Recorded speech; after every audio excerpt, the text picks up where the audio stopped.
कि देखो, भारत में गरीबी बहुत ज्यादा है, अशिक्षा बहुत ज्यादा है, विविधता बहुत ज्यादा है, धार्मिक भाषाई, कहीं ना कहीं भारत के विभाजन की बात हम क्या कर रहे थे, विविधताओं को ही तो एकोमोडेट करने की कोशिश कर रहे थे। इन्होंने कहा जब भाई पूरी तरह से लोकतांत्रिक राज्य की बात आप करोगे भारत की आजादी के बाद, ऐसी कंडीशन में क्या होगा कि लोकतंत्र के नाम पे गुटबंदी और अराजकता को बढ़ावा मिल जाएगा। लोग अलग अलग पॉकेट्स में बढ़ जाएंगे, अलग अलग धार्मिक पॉकेट में, अलग अलग विचारधारा, अलग अलग जातियां, और लोकतंत्र में सरकार को साधने की कोशिश में लग जाएंगे।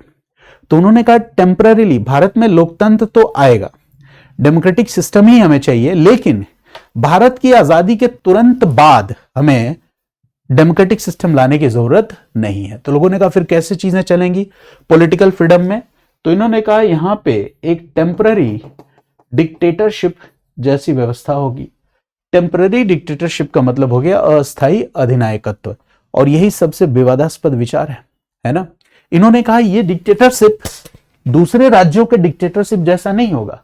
यहां पे डिक्टेटरशिप का मतलब यहां पे डिक्टेटर कोई पर्सन नहीं होगा, जैसे अगर मैं सरकार का मुखिया हूं तो मैं डिक्टेटर नहीं हूं, बल्कि यहां पे डिक्टेटरशिप जो होगी वो एक सिस्टम की डिक्टेटरशिप होगी। ये किसी इंडिविजुअल या पर्सन की डिक्टेटरशिप नहीं होगी, ये एक सिस्टम की डिक्टेटरशिप होगी।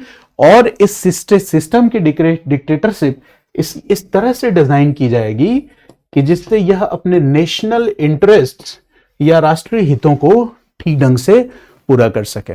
तो भारत की आजादी के तुरंत बाद जो वेस्टर्न पार्लियामेंट्री सिस्टम और उस पर बेस्ड डेमोक्रेटिक सिस्टम है वो भारत के लिए उपयुक्त नहीं होगा, क्योंकि ऐसा लोकतंत्र आसानी से गुटबंदी में बदल सकता है। हम इस सिस्टम बेस्ड टेम्पररी डिक्टेटरशिप की मदद से भारत में सामाजिक आर्थिक समानता, सोशियो इकोनॉमिक इक्वलिटी को इंश्योर करेंगे। और जब ये हो जाएगा तो ग्रेजुअली धीरे धीरे भारत में हम डेमोक्रेटिक सिस्टम और पूर्ण लोकतंत्र को हम स्थापित करेंगे। तो ये सुभाष का ऐसा विचार है जो काफी विवादास्पद हो गया है ना, ये चीजें।